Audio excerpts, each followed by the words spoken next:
जय महाप्रभु पिला माने ईश्वर कृपार तुम्हें माने सर्वदा भलरे था।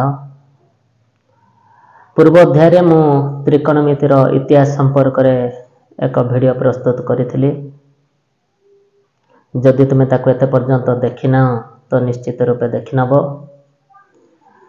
आजिकार वीडियो रे आमे समकोणी त्रिभुजर संज्ञा पढ़िबा। वीडियोटी को प्रथम रो शेष पर्यंत निश्चित देखिबो, कारण त्रिकोणमिति पढ़िबा पूर्वरु प्रथमे आजिकार वीडियोटी निश्चित देखिबा दरकार।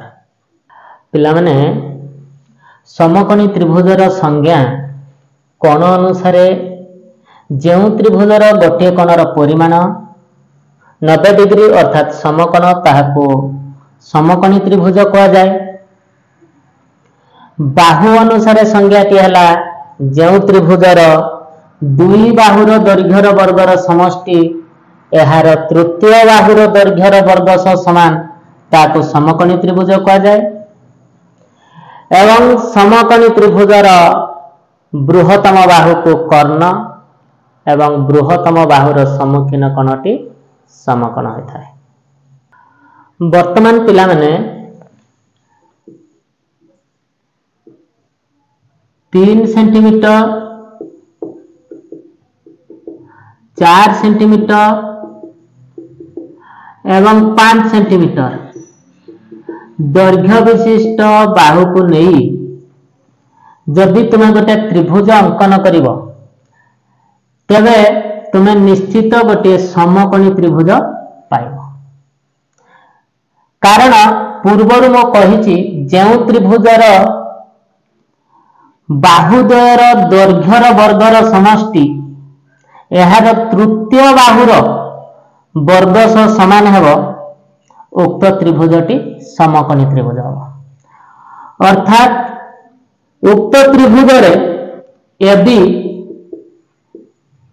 रो स्क्वायर प्लस BC रो square is equal to AC रो स्क्वायर हेबो।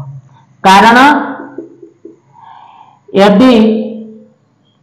3 सेंटीमीटर दत्त अछि तबे 3 रो स्क्वायर, BC 4 सेंटीमीटर दत्त अछि तबे 4 रो square is equal to AC 5 centimetre दत्त अछि 5 रो स्क्वायर तबे 3 रो स्क्वायर 9, 4 रो स्क्वायर 16, 5 रो स्क्वायर 25, 9 16 मिसी 25 हैला।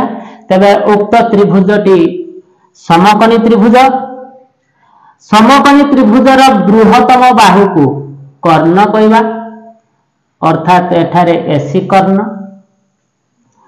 एवं AB BC एई जो दुई बाहुटी रहिले ये थीटा अनुसार बा दिया जाइथिबा कोण अनुसार एमानक मध्यरु गोटिए लंब अन्यटी भूमि हबो।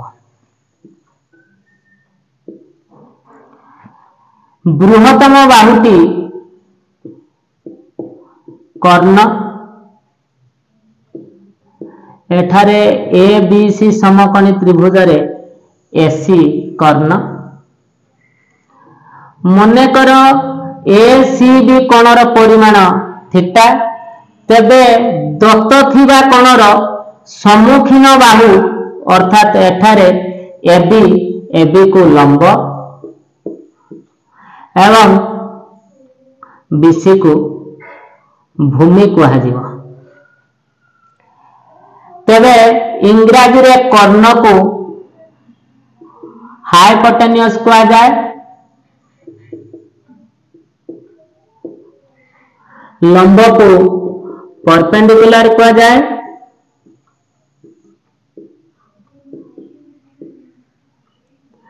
एवं भूमि को बेस कहा जाए। तबे प्रथम अक्षर H अनुसार कर्ण को आमे संक्षेप रे H, भूमि को B एवं लंब को P धरि था। पूर्वर आमे पाइचु 3 रो स्क्वायर प्लस 4 रो स्क्वायर इज इक्वल टू 5 रो स्क्वायर तबे AB square plus BC square is equal to AC square AB को P धरिचु तबे P स्क्वायर प्लस BC को B धरचु B square is equal to H रो स्क्वायर या को पिथागोरस उपपाद्य कहा जाए।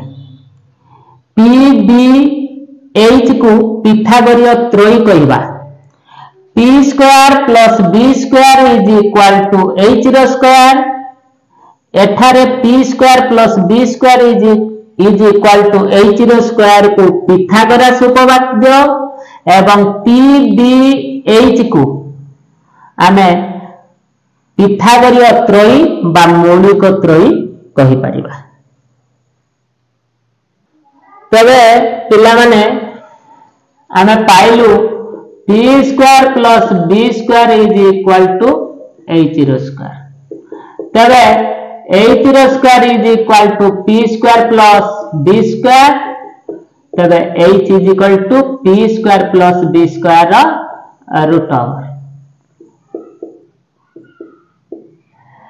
सही परी P square plus B square is equal to H रो स्क्वायर तबे P square is equal to H square minus B square तबे P H square minus B square रो रूट ओवर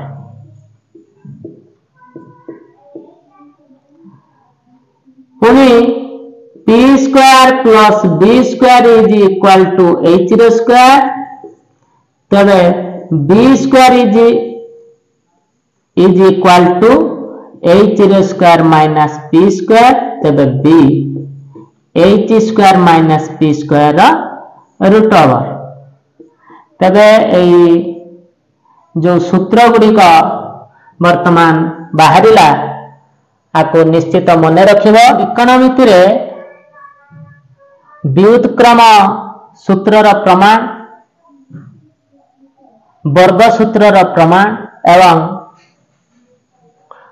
भाग क्रिया सूत्र रो प्रमाण पाई आर उपदेयता अछि तेणु ए सूत्र गुडी को निश्चित भावे मन रखिबो। आगामी अध्याय रे आमे त्रिकोणमिति रो विभिन्न सूत्र गुडी कर प्रमाण शिखिबा। सेते पर्यंत रहिली। जय महाप्रभु।